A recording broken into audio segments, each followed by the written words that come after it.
La cigarette électronique peut être bientôt interdite dans les cafés et restaurants. C'est en tout cas ce que préconise le Haut Conseil de la santé publique.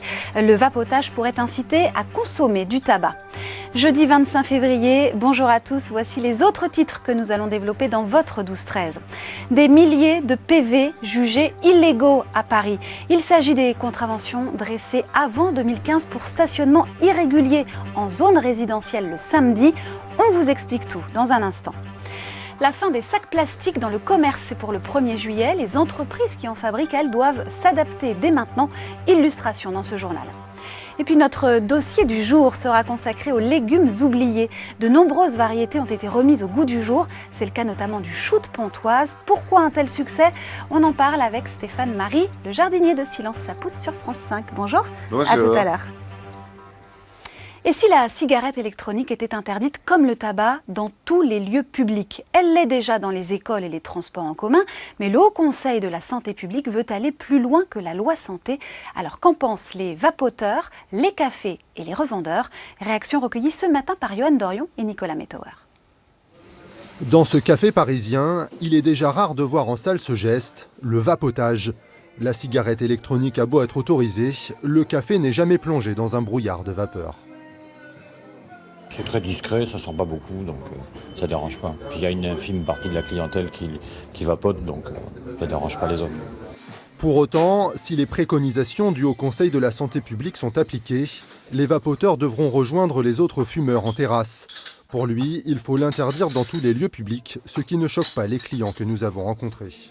Je trouve ça plutôt bien, puisqu'on ne sait pas trop ce que ça engendre. Donc, après, ce serait peut-être bien quand même qu'il y ait un endroit pour ceux qui vapotent. Parce que voilà, moi j'ai des amis qui vapotent, je ne voudrais pas qu'ils se retrouvent dehors.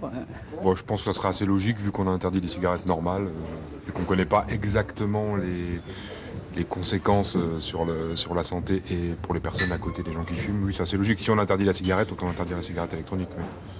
Ce Haut Conseil estime que l'e-cigarette induit une normalisation de la consommation de tabac et peut donc être une porte d'entrée dans le tabagisme. Mais pour la gérante de cette boutique spécialisée, si l'interdition est effective, elle produira les effets inverses à ceux espérés. Si demain on remet les vapoteurs avec les fumeurs dehors, finalement ils vont être incités à fumer. Donc du coup, je pense que c'est pas une bonne idée, même pour nous dans les boutiques. De toute façon, c'est clair que moi demain on va peut-être m'interdire aussi de vapoter dans ma boutique. Le Haut Conseil de la santé publique souhaite désormais qu'une réflexion soit menée sur une cigarette électronique médicalisée. Elle serait prescrite uniquement sur ordonnance et remboursée comme les autres substituts nicotiniques. Est-ce que vapoter, c'est aussi nocif pour la santé que fumer? On a tendance à penser que non, mais qu'en disent les études scientifiques? Eh bien, on fait le point avec Nicole Bappel. Il est trop tôt pour connaître sur le long terme les effets éventuellement nocifs de la cigarette électronique pour l'utilisateur et son entourage. S'il n'y a pas de fumée, il y a de la vapeur et des substances, avec ou sans nicotine, du propylène glycol, du glycérol et des arômes. Ces dernières années, certaines études maintiennent l'incertitude quant à la toxicité. L'Université d'État de Portland aux États-Unis met en avant la présence d'un composant cancérigène, le formaldéhyde, qui se forme lorsque la cigarette est chauffée à partir de 5 volts. À une haute fréquence d'utilisation, l'effet cancérigène serait supérieur à celui d'un gros fumeur de paquets de cigarettes. De son côté, la faculté de médecine de Londres minimise. Le produit trop chauffé est très désagréable. L'utilisateur ne prendrait pas ce risque. Mais en général, les professionnels de santé voient d'un bon œil tout ce qui permet d'arrêter de fumer des cigarettes. Alors, patch ou vapotage pour arrêter de fumer?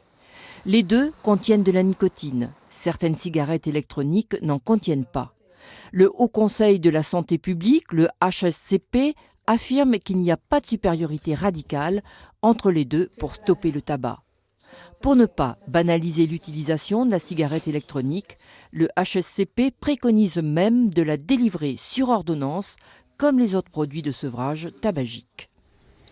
Si vous avez eu un PV un samedi à Paris pour stationnement irrégulier en zone résidentielle et que vous n'avez pas encore payé, eh bien vous avez bien fait. Avant le 1er janvier 2015, ces contraventions étaient illégales. Le tribunal de police en a jugé ainsi après la procédure de 2 jeunes juristes parisiens. Les explications de Valentine Poncy et Frédéric Bobin. Tout commence un samedi de 2013. Alan, non-résident parisien, se gare. Ce jour-là, le stationnement est gratuit pour les résidents, mais payant pour les non-résidents. Pourtant, rien n'indique cette différence de tarif. Alan ne paie pas et reçoit quelques semaines plus tard son avis de contravention. J'en ai reçu un pour le matin, puisque j'étais stationné le matin, et un autre l'après-midi. Donc si vous voulez deux le même jour à 17 € quand vous êtes le samedi et qu'en vérité vous vous posez des questions, puisque le samedi à la base c'était gratuit. Donc avant 2015, le samedi vous étiez gratuit. Et donc vous ne faites pas la différence entre une zone de stationnement payant résidentiel et stationnement payant non résidentiel. Donc vous vous posez des questions et vous allez jusqu'au bout. Ce jeune juriste va donc contester ces contraventions. Presque 3 ans plus tard, elles viennent d'être annulées. Cet avocat a réussi à démontrer que l'arrêté daté de 2005 était incomplet. Avant le 1er janvier 2015, les PV dressés le samedi sont donc illégaux. Ce spécialiste veut aller plus loin. Il conteste l'ensemble de la réglementation du stationnement à Paris. Ça, c'est un cas d'espèce. Après, l'objectif, c'est quoi? C'est qu'il y ait une même réglementation, mais de même décision de justice pour tous les stationnements payants à Paris. Parce que l'arrêté, il n'y a aucun arrêté à Paris qui réglemente le stationnement payant non résidentiel. La mairie de Paris n'a pas fait appel de la décision. Cette première victoire pourrait donc profiter encore à certains automobilistes verbalisés le samedi avant 2015. Car depuis, le stationnement est devenu payant pour tous. Abruti de fonctionnaires, c'est le titre du livre écrit par un employé de la mairie de Ponto-Combo en Seine-et-Marne. Nous l'avions rencontré à la sortie de l'ouvrage très critique sur l'administration publique il y a quelques années. Jérôme Martin a été jugé hier à Melun pour diffamation. 5 000 € d'amende ont été requis contre lui. Le jugement a été mis en délibéré au 6 avril.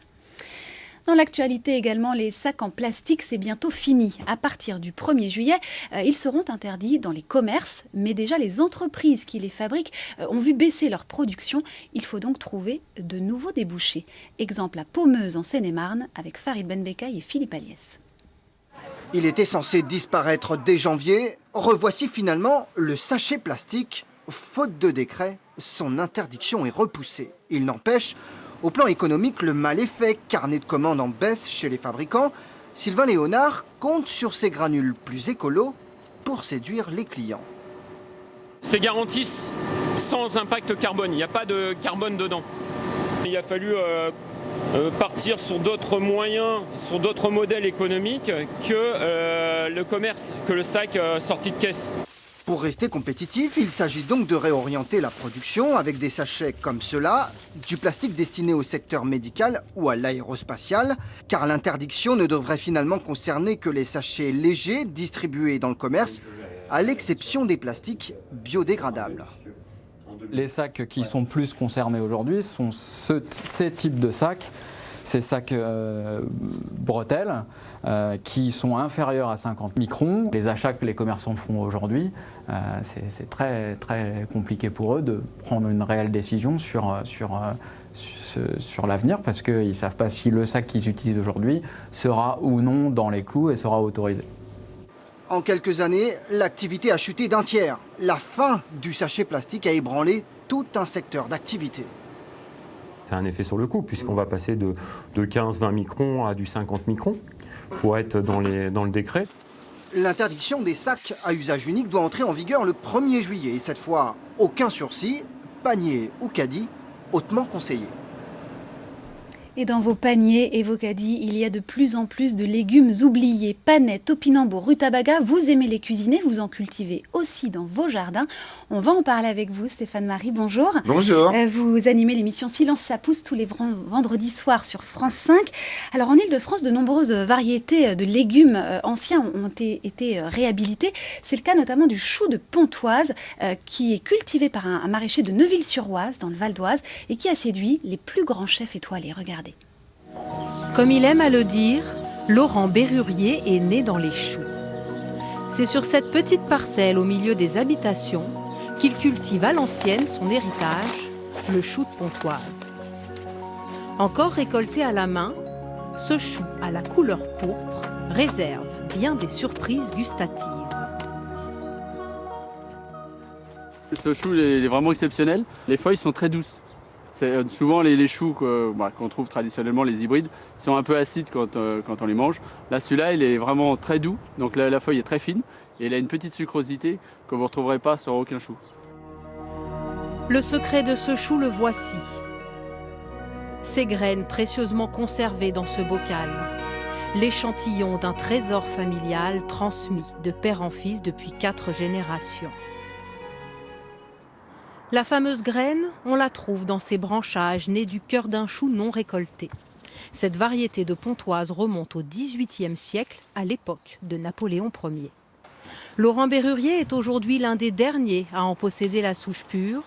Il cultive lui-même ses semences. Une graine donne un chou peut donner jusqu'à 200 000 graines. Quand vous gardez les graines et que vous faites ça un peu à l'ancienne, vous passez un peu pour quelqu'un d'archaïque. Mais bon, en 2009, j'ai rencontré vraiment une personne qui m'a vraiment fait prendre un tournant à 90 degrés. C'est le chef étoilé Yannick Aleno. À l'époque, Yannick Aleno est en quête de produits oubliés du terroir parisien. Entre le maraîcher et le grand cuisinier, l'alchimie opère tout de suite. Ah, c'est magnifique. Et chaque fois que Laurent est là, c'est une aubaine formidable pour repartir sur de nouveaux plats et de proposer à notre clientèle quelque chose que les concurrents ne font pas. Il est rustique, profond, du caractère et donne évidemment il a une place importante finalement dans l'assiette. Je dirais qu'à la limite la volaille va être l'accessoire du chou. À chaque plat élaboré ensemble, le même cérémonial. Une assiette pour 2. Une dégustation critique pour ces passionnés insatiables. Extraordinaire son chou. Aujourd'hui, Laurent Bérurier fournit les tables de 130 grands chefs parisiens.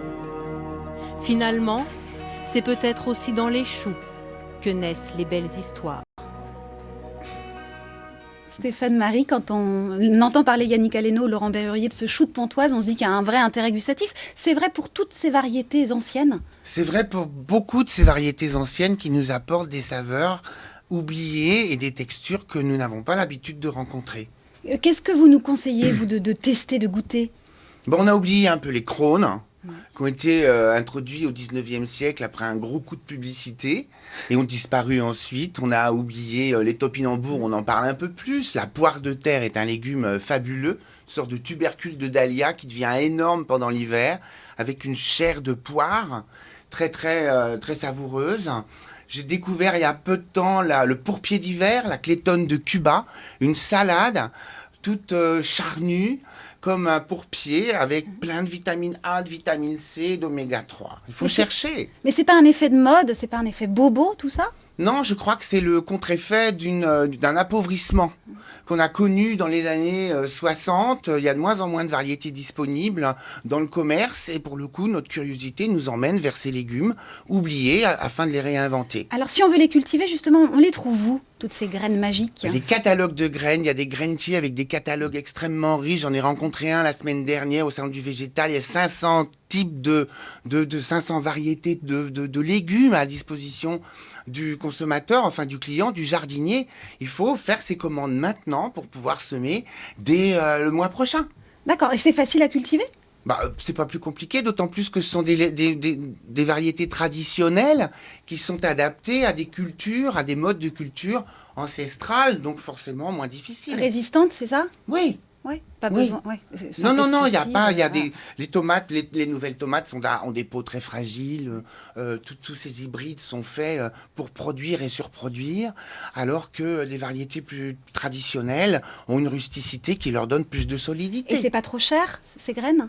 Les graines, non. Les graines, c'est de toute façon les graines, c'est cher, mais qu'elles soient précieuses comme celle-là ou un peu plus ordinaires parce que sophistiquées, c'est à peu près du même acabit. Très bien, mais merci Stéphane Marie pour tous ces conseils. Et puis on vous retrouve bien sûr tous les vendredis, donc demain à 21h40 pour Silence ça pousse.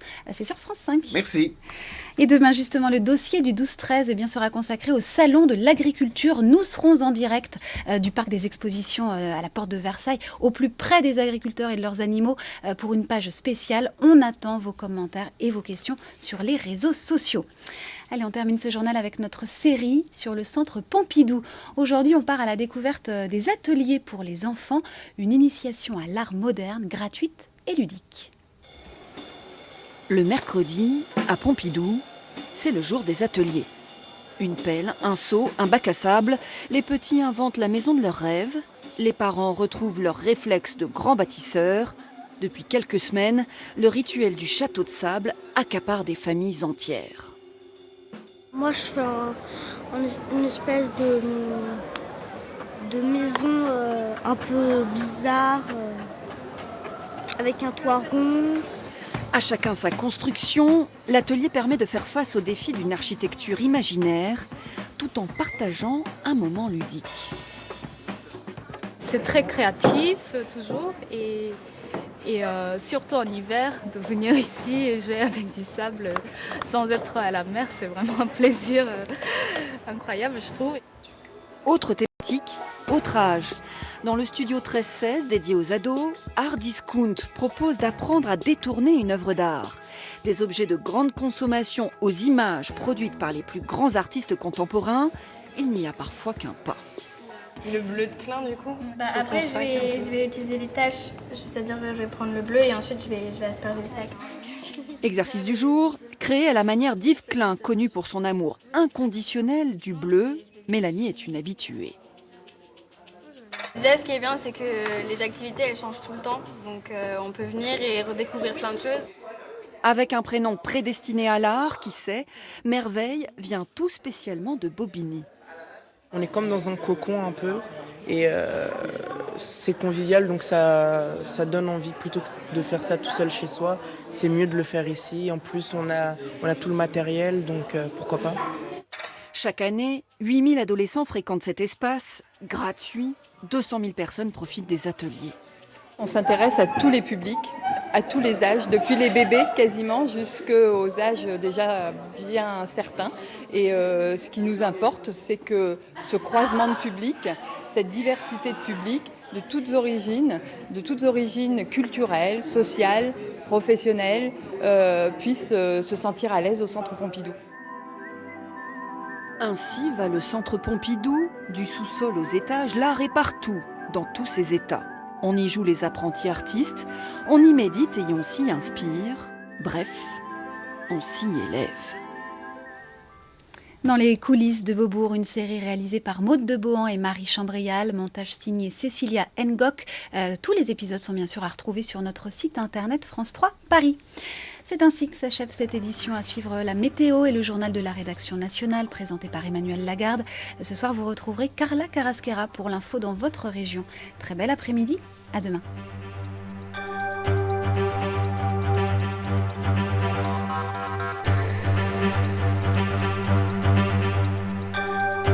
Retrouvez toute votre actualité régionale sur l'application France 3 Régions.